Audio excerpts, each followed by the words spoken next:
Caitlin Clark Anna Taurasi's test in Phoenix. The Fever rookie delivered in her first game on Taurasi's turf, even finally, drawing high praise from the Mercury veteran.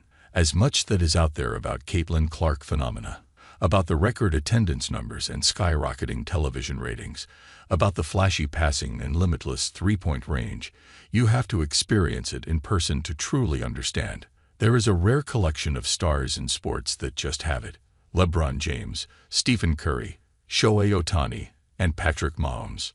After 4 years of college basketball and a handful of games in the pros, it's clear that Clark is one of them. On Sunday, Clark was in Phoenix, the latest stop in her WNBA rookie tour. Hundreds of fans in Clark jerseys, some from Iowa, some from Indiana, walked the concourse while thousands more filled the seats. The roars picked up when Clark was introduced and were deafening when her first three-point shot, a running 29-footer from the Phoenix Mercury logo, dropped in. This was a home game for the Mercury, but let's be honest, most of the 17,071 in attendance bought tickets to see the Indiana Fever star play. There was a big game feel inside Footprint Center, and as regular season matchups go, it was one. Neither Indiana, 8-12, or Phoenix, 9-9, is a title contender. Not yet, anyway, but that didn't matter. Basketball is a team sport, but its popularity is built around individuals. It was Fever versus Mercury, but really it was Clark versus Diana Taurasi, the greatest women's basketball player of all time versus the woman who could someday supplant her. And the game delivered.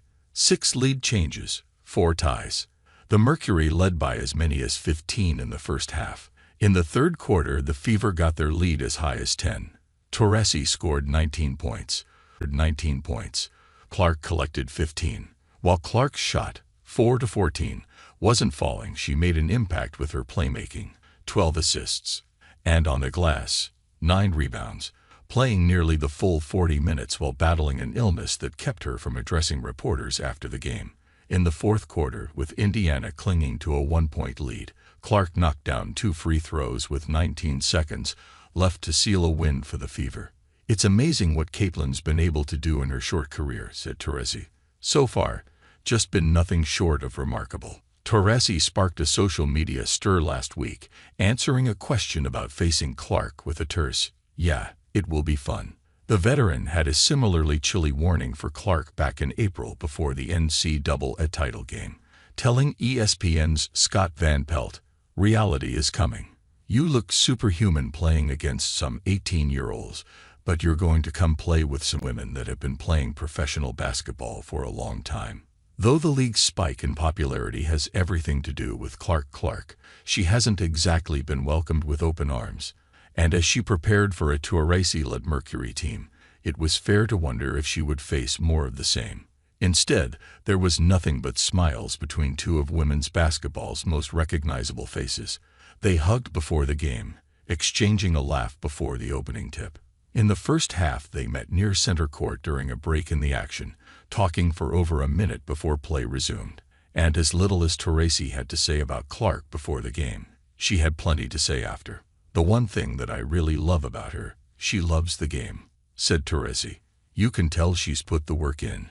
And even throughout her short WNBA career, it's been a lot of pressure, a lot of things thrown at her, and she keeps showing up and keeps getting better every single game. There is pressure, but make no mistake, Clark was built for this." At 22, she has the maturity of a decades-long pro, batting away loaded questions as effortlessly as she does jump shots. Knocked down by Chennedy Carter. "Basketball's competitive," said Clark. "Left off the U.S. Olympic team. Just gives you something to work for," Clark said. Ahead of Clark being drafted, Taurasi said she was in for a reality check. Before Sunday's game, Clark referred to Taurasi as one of